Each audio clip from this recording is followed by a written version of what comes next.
CPS is trash.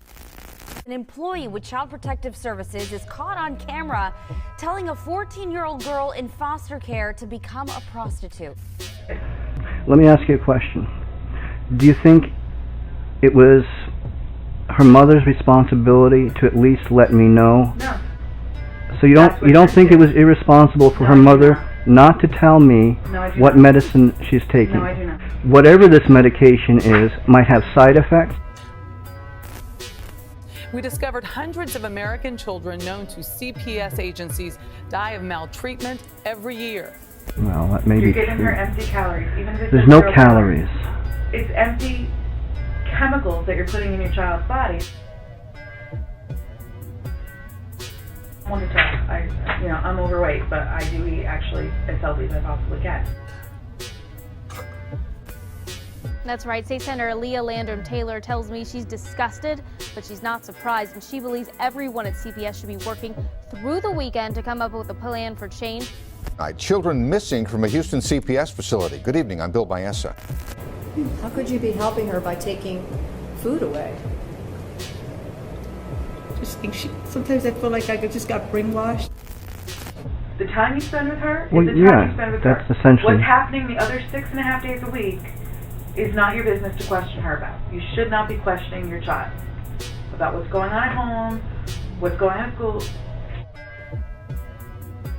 It all started last December while her daughter and Avril were staying at her Burlington home. We had started to see drug activity. My spidey sense was going The up. grandmother says she made a call to CPS after she caught her daughter using fentanyl around the young child. DCYF responded to Danette's CPS report. She says they sent a social worker to visit the home, who tested Avril's mom for drugs and told Danette the results. She told me she tested positive for fentanyl.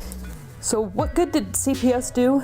Nothing. And a few months later, CPS closed the case. CPS records show the agency knew fentanyl was still a problem for the family when they closed it. The caseworker reminded Avril's mother that fentanyl is extremely dangerous, encouraging her to think of Avril's safety if she chose to use. And 2 months later, Avril was dead.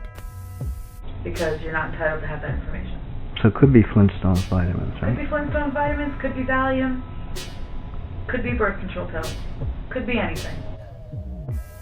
So Taylor Martin is the employee that we're talking about. She works for the Child Protection Agency, and part of her job is to go out and interview neighbors when she gets claims of abuse or neglect. But according to the sheriff's office, she never actually interviewed some of the neighbors that she claimed to interview. Instead, she just wrote down fake responses, and the sheriff's office eventually found. But here's another problem. The affidavit used to justify CPS taking custody of the child lists the wrong mother. And so what I do is I pick her up, I get coffee, she gets a soda. At 9 in the morning?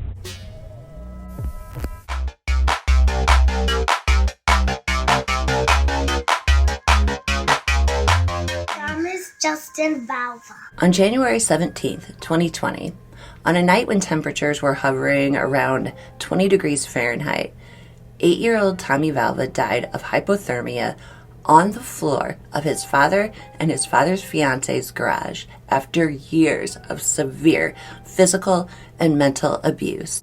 40-year-old Michele Valva, an NYPD cop, and 42-year-old Angela Polina were arrested January 24th, 2020, and charged with second-degree murder and 4 counts of endangering the welfare of a child. Each faced 25 years to life in prison. And thankfully, that is exactly what they got. Bye, bitch! Whether or not you've had dealings with CPS or family courts, I think we all know the inherent danger of trusting the wrong people with our children. I mean, you're not going to have Casey Anthony babysit for you, are you? No. And speaking of Casey Anthony, there are plenty of CPS caseworkers and family court judges who have blood on their hands, and they'll never be held accountable. It is long since time passed to really acknowledge the shenanigans, the lying, the pettiness, the straight up bad actions by some bad actors that can and do happen within the system. As with Tommy's story, in the aftermath of these tragedies, you'll hear outcries from within the system. Politicians and media, they all say the system is broken. CPS workers are overworked and underpaid. And maybe some are, but none of that had anything to do with what happened to Tommy. CPS legit did the most to discredit Tommy's mom, Justyna, and to keep those children with Valva and Polina. Even outright ignored claims against Valva from the school, by doctors, and even a neighbor. And things didn't even end with Tommy's death. So Tommy Valva's story, it isn't just about a kid who slipped through the cracks. It's a story about a loving and caring and protective mom that started a Twitter account and posted the most heartbreaking videos, which I'll show you later, documenting parental alienation, abuse by Valva and Polina. Even Polina's young daughters, who are in no doubt brainwashed, Justyna ran all over town to multitudinous agencies, family courts, CPS, the cops. She even wrote a 75-page letter to U.S. Attorney General William Barr asking for help, and that help would never come. The same help that never came for Hannah Montgomery, Christian Ferguson, Mona Sack, Aaron Miner, Gabriel Fernandez, or Jordan Rodriguez, and way too many others. Now, all of this went down on a street called Bittersweet Lane in Center Moriches, a hamlet in Long Island, New York. They call it Fringe Hampton Living. How nice. But is this Fringe Hampton Living? Holy moly! What's going on here? I mean, what look is she going for? Back alley gremlin? Now, we can hate these two fish sticks, but we should never hate the real estate. So let's take a look at what you can get on a cop's and an unemployed sea hag's salary. Not bragging or moving them things, just clocking them dollars at the real estate game. And there it is, and there's the garage. Sad. Who knew Ange would be okay with an above-ground pool? I do really hate this real estate. The whole neighborhood looks exactly the same, with maybe some variation on colors. And by colors, I mean shades of beige. Oh look, it's trash day. I could see how somebody could get really lost here. And you know, Angela had a giant eat sign in her kitchen because only a cop and a psycho would have such aggressive home decor. Hobby Lobbying all day long. Now, Valva bought the house in 2017 for $525,000. It recently went up for auction and a sale is pending for $400,000. Yikes. Not only is he a cold-blooded killer, but he destroyed comps for everyone in that neighborhood. Twat. If you're wondering how he could afford that house, yeah, so was I. So were a lot of other people. Okay, so how did we get here? Other than CPS is trash being a major theme,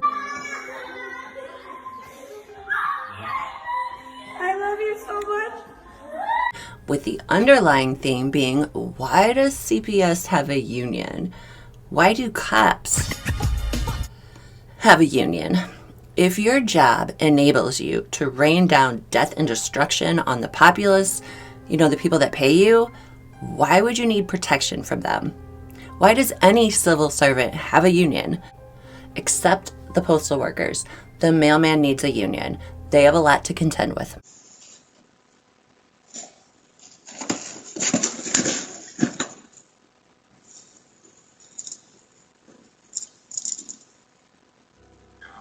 But anyway, why did Justyna Zubko Valva lose custody? Well, I'm going to tell you. And hang on, because it is a goat rodeo. In 2004, Justyna Zubko and Michael Valva were unfortunately married. The marriage did produce 3 gorgeous little boys, Anthony, Thomas, and Andrew. We don't know much else about the marriage except that on December 30th, 2015, Michael Valva filed for divorce, and he traded in his lovely wife and the devoted mother of his children for a dollar store Snooki. No wonder he's so pissy. Initially, Justyna was granted primary custody of the boys while the divorce action was pending. However, things didn't stay that way. The origins of little Tommy's death can be traced back to a miscarriage of justice which took place on September 6, 2017. That was when Judge Hope Zimmerman unlawfully and without any due process whatsoever took away Justyna's children and gave temporary custody of them to Valva. Zimmerman did this by issuing an illegal temporary full stay-away order of protection against Justyna. She doesn't look like a judge. She looks kind of like a PE teacher that would still make you run if you have cramps. The reasons why Judge Zimmerman did this are murky and kind of unbelievable. I mean, just beyond because she's a bitch. But these reasons were set into motion by Valva and his divorce attorney, Shana Curti. Shana, that jacket doesn't fit you. Shana wore her grandpa's jacket. Ice on the fringe is so damn frosty, the people like, damn, that's a cold-ass honky. Okay, so it was Valva, his attorney Macklemore, with the active aid, assistance, and encouragement of one Donna McCabe, attorney for the children. In New York, an attorney for the child, or AFC, is a licensed attorney who will meet with the children of divorcing parents and report back to the judge any concerns they may have regarding the children and who the child may want to live with full time. The concept behind the appointment of an attorney for the children is to give the children a voice in the divorce proceedings. Sounds great, right? Well, the judge relies heavily on the opinion of the AFC. The judge actually chooses the attorney to act as the AFC for any particular case. And on paper, that does actually sound great. But an AFC, like a judge and anybody else, is human with human failings, including biases and any other tomfoolery. Remember, Valva was a cop. And Justyna was an immigrant from Poland with a very heavy accent. Just saying. Even better, McCabe and Dirty Curti were friends. Now, all of these people, these family court judges, attorneys, CPS, they all know each other. They all work together. It makes Suffolk County seem a little podunk. No, I don't know. I've never been there.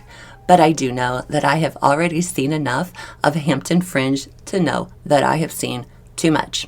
Oh, except I think Amityville is there. I'm a fan. I made this. I did. It's even got the Lutzes. Hey, Kathy. Hey, George. What's up? This thing has been through it, though. At Christmas, I let my kid put it under the tree with the train set. Don't call CPS. He's 12. He's fine. My dad took me to see this movie at the drive-in when I was 6. Okay, stop. Okay, so an AFC, having the judge's ear, can also disregard the child's wishes or twist and manipulate things that the child may say or straight up lie, which is exactly what this high-calorie, low-quality woman, Donna McCabe, went and did. In the summer of 2017, before Valva was given custody, his divorce attorney, Shana Ross's Dress for Less Curti, together with the attorney for the children, Donna McCabe, began to fabricate abuse claims against Justyna in the hopes to gain Valva custody of his 3 children and sole possession of the marital residence. I was gonna pay my child support, but then I got high. No, you wouldn't. And to basically destroy Justyna's life. Now, we know that Valva never cared about his children. He wasn't fighting for them.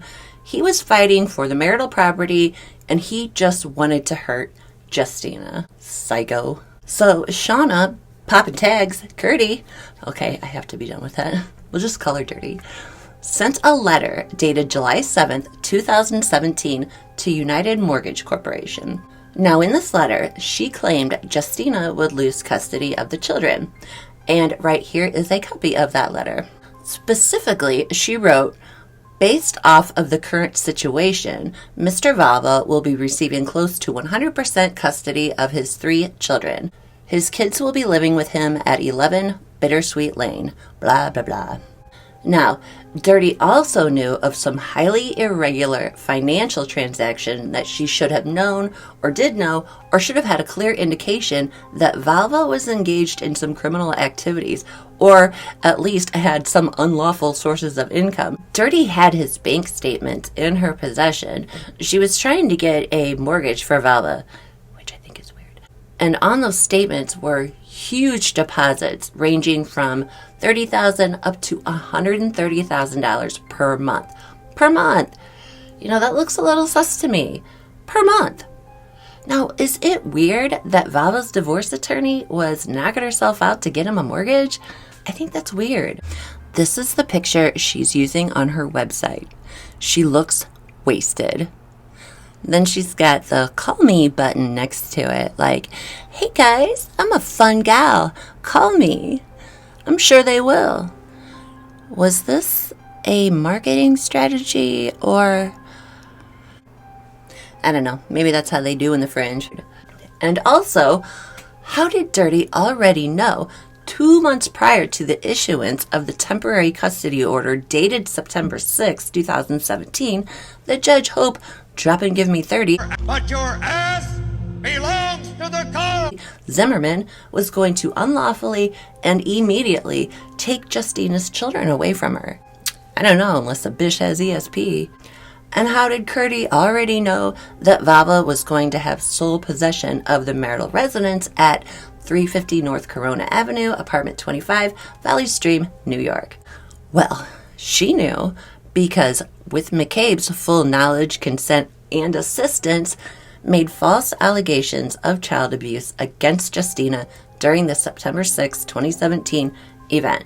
It wasn't even a hearing. There were no oral arguments or anything scheduled like that. What happened was on August 31st, Dirty had filed an order to show cause, or an OSC, for a change in parental custody rights. And of course, Dirty stuffed it with all kinds of lies, misrepresentations, and material omissions of fact. I mean, I get it. You want to do the best you can for your client, but I hope it was all worth it because Dirty is taking a spanking on Yelp. Justyna had also filed an OSC on the same day seeking a temporary restraining order and asking for temporary custody of the children because she was becoming more and more concerned over the health, safety, and welfare of her 3 children when they were in the presence of Valva and Polina. So the purpose of this appearance was simply just for the remaining briefing of Justyna and Dirty in regards to the 2 OSCs. Because of this, at the outset of the court appearance, Judge Zimmerman stated on the record, quote, "I am not going to do anything today," end quote. Well, then you should have just stayed home, you old cow. Okay, so I keep saying the temporary full stay-away order of protection is unlawful and illegal, and there are a couple problems with it. The order of protection was never recorded in court minutes, nor was it recorded in the Department of Justice registry or the police registry. And listen, if you don't write it down, it never happened. There are questions of jurisdiction too. Judge Zimmerman is a matrimonial judge, and custody needs to be decided in family court.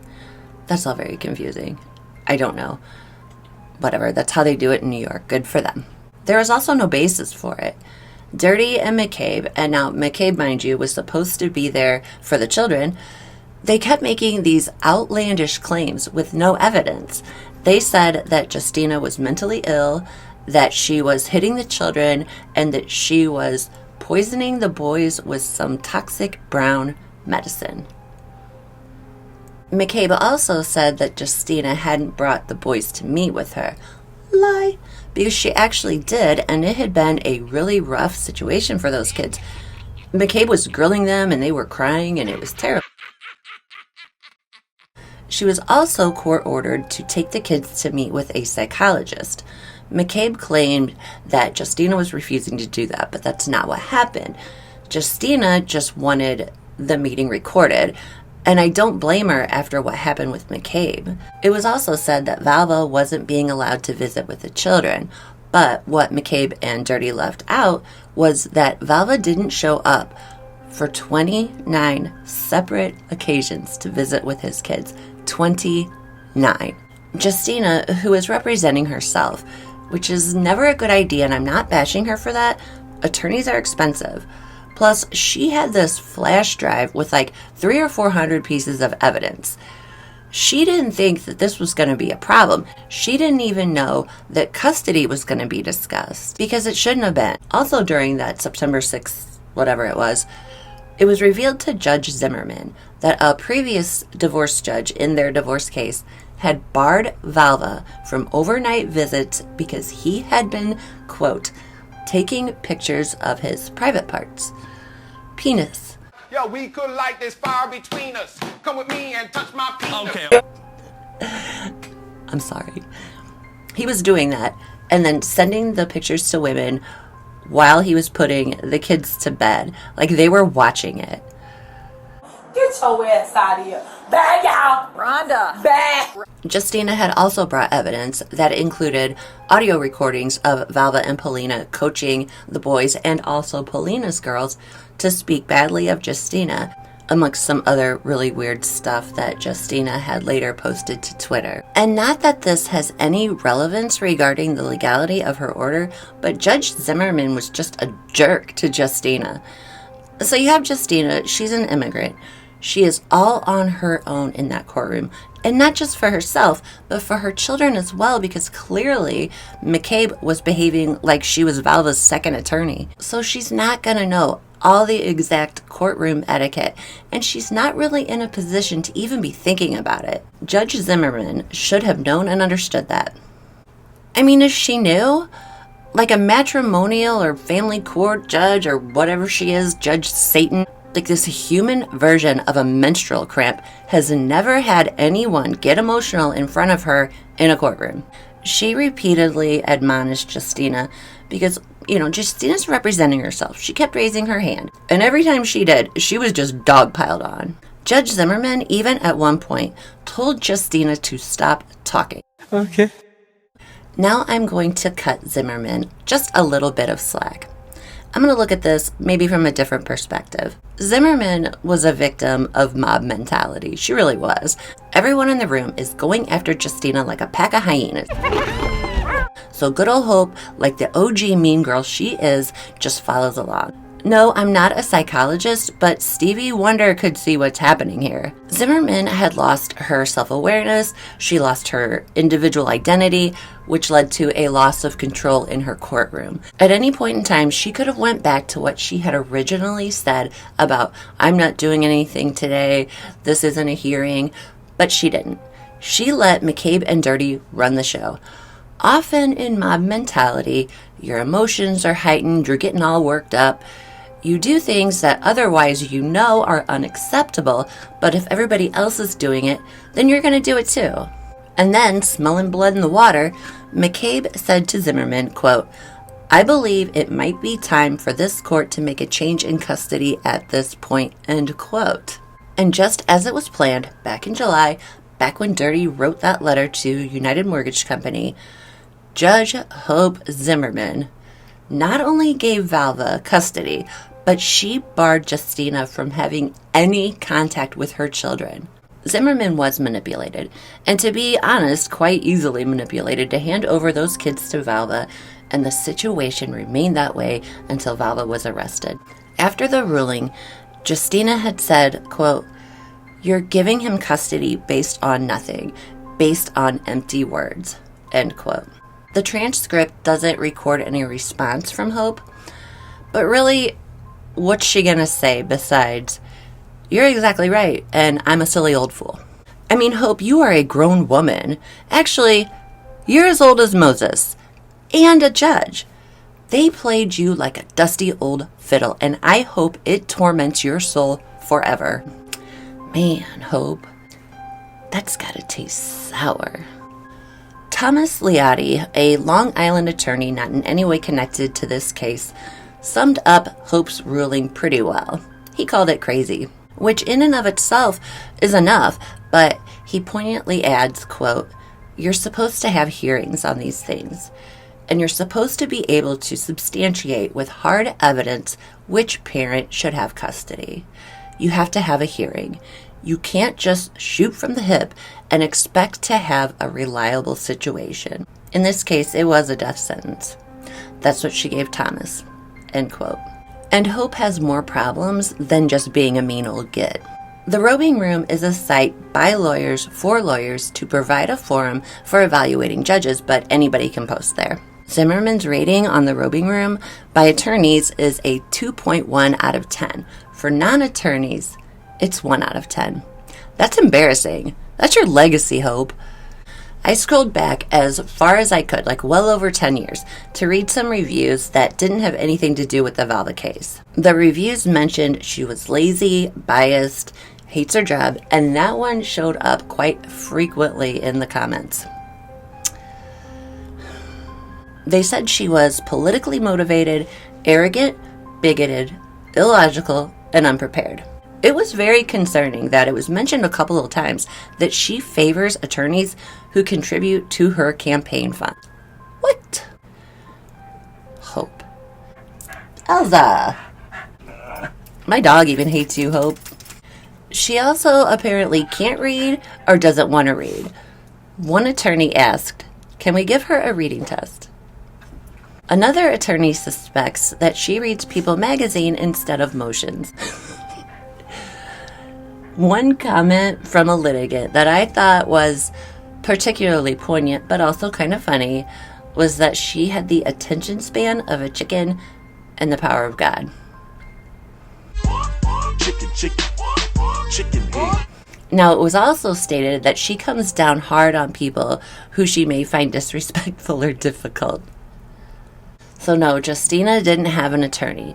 She's not going to know, like I said, courtroom etiquette. She was slugging this out all by herself. And Justyna, I mean, she seems very, very sweet. But I don't know if she always has full control of her emotions. Now, I don't mean that negatively. I don't. I cry when I'm happy. I cry when I'm sad. I cry when I'm angry. I cry at card tricks. So I get it.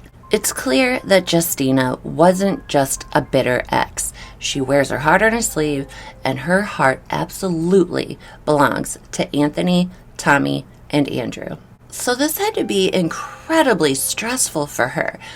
Not only just losing custody of her children, which would be bad enough, and she was just mollywopped with this. She had no idea this was coming. And she's losing custody to a man she knows is hurting her children, and not a single person would listen to her, let alone help her. So you know the story doesn't end here. Remember now, McCabe, Dirty, CPS, they all work together, they all know each other. And from what I hear tell, McCabe was really putting pressure on CPS caseworker Michele Clark to keep the status quo in the Valva case. CPS has entered the chat.